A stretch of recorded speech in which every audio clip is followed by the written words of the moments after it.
Good evening and thanks for joining us tonight for 23 ABC News at 6. I'm Jessica Harrington. Tonight's top stories.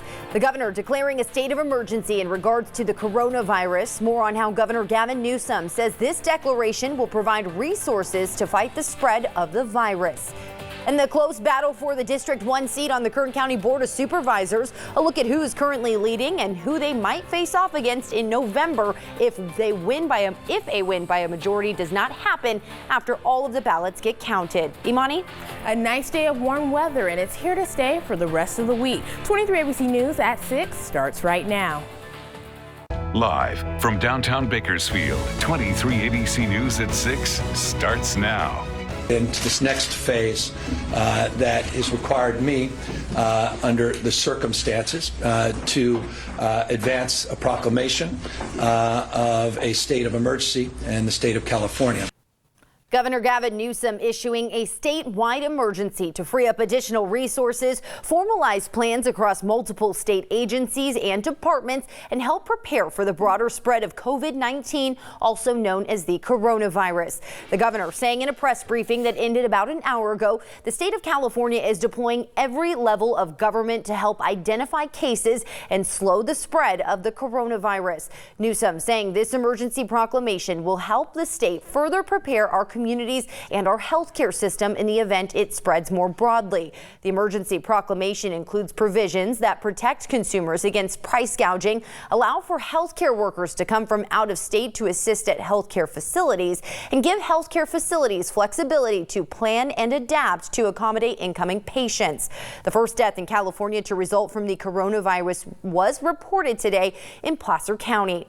And State of Attorney General Javier Becerra issuing a price gouging alert following today's state of emergency declaration, responding to novel coronavirus in California. Attorney General Becerra reminding all Californians that under Penal Code Section 396, price gouging is illegal in all California communities during the declared state of emergency.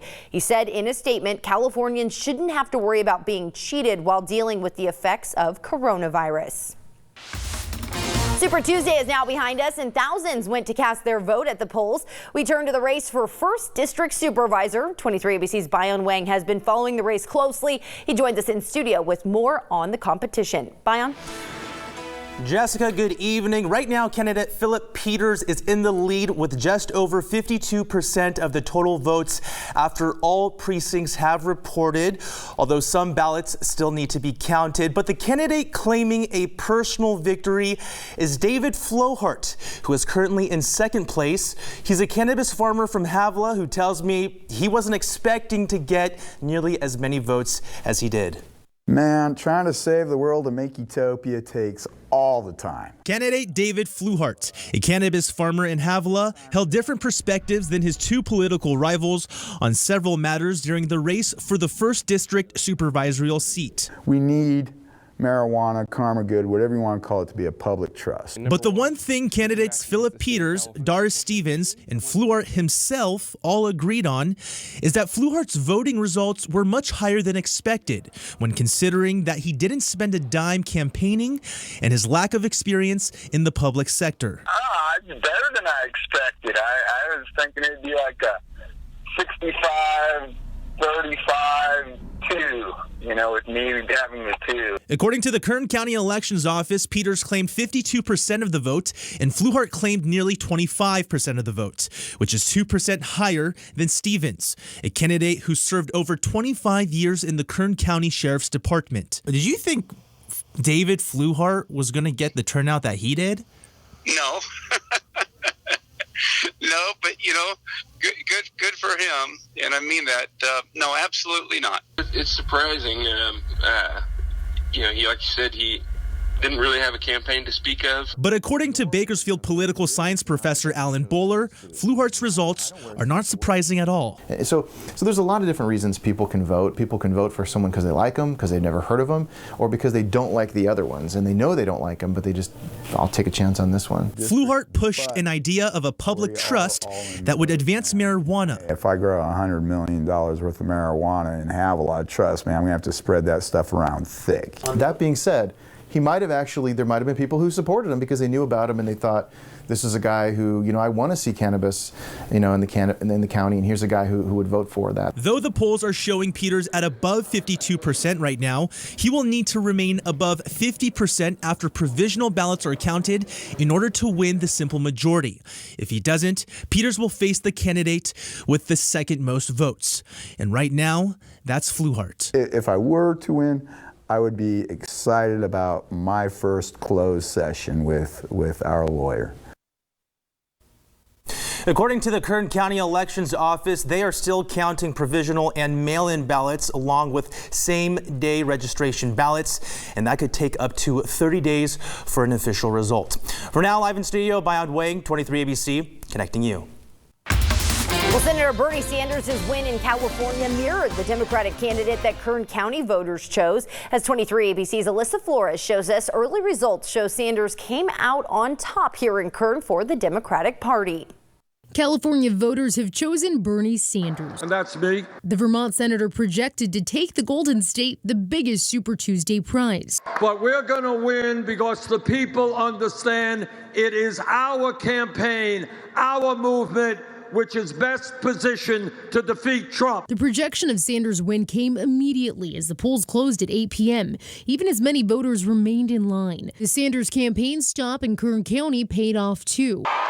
After rallying voters here in Bakersfield just last month, we cannot continue to have a corrupt administration. Kern County voters mirrored the choice of California and picked Sanders as the Democratic candidate. Unofficial results show Sanders took 33% in Kern County, former Vice President Joe Biden following with about 27%. Sanders celebrated Super Tuesday with supporters in his home state of Vermont as results rolled in. I tell you with absolute confidence, we are going to win the Democratic nomination, and we are going to defeat the most dangerous president in the history of this country. I'm Alyssa Flores, 23 ABC, connecting you.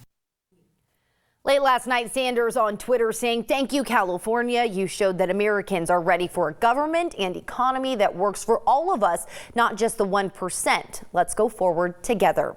And if you want to track your ballot and double check that it gets received and counted, Kern County is offering a way online to track your ballot status. Simply go to kernvote.com, go to the voting section, then go to vote by mail voting. Then all you have to do is scroll all the way down and click on track my ballot. Answer a few questions to verify your identity, and you should be able to check the status of your ballot. And of course, we have all the latest updates on each race, measure, and proposition from the California primary on our website, turnto23.com. Also, be sure to download our mobile and tablet app for the latest updates. And this is a gorgeous sunset to end off a beautiful, warm, and clear sunny day out here in the valley. Taking a look, this is our downtown roof cam. Got a lot of color in that sky, and you can expect warm temperatures as well as tomorrow as high pressure is dominating over the Pacific Ocean. But current temperatures right now, they're a little bit lower than what we saw. We saw low 80s earlier today. 73 right now in Bakersfield, 74 in Arvin, 69 in Rosamond and in Fraser Park. You're at 45. But temperature change, we see that warm up still. We're about 6 degrees warmer in here in Bakersfield, 9 degrees warmer in McFarland, and 7 degrees warmer in Tehachapi. But as you plan your evening, you can expect temperatures to go down just a little bit cooler as the night hours come. Around 8 p.m. you can expect 66, and toward later on this evening at 11, 60 degrees. But I'll have your 7-day forecast coming up. The Kern County Sheriff's Office needs your help tonight in locating and identifying the suspect or suspects behind a deadly shooting that happened last year in East Bakersfield. The picture you see here is of 29-year-old Gerardo Chocoteco, the person who was shot and killed on Niles Street near Normandy Drive around midnight on October 25th of last year. According to KCSO officials, they also found another man at the scene suffering from a gunshot wound to the leg.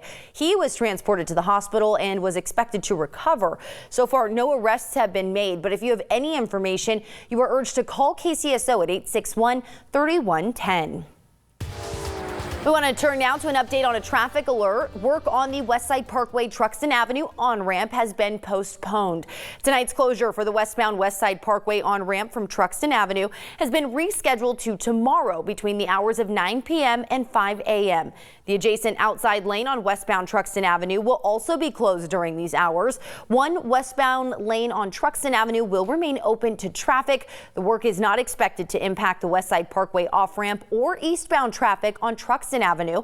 The closure is needed to allow the contractor to remove temporary concrete barrier rail from the on-ramp.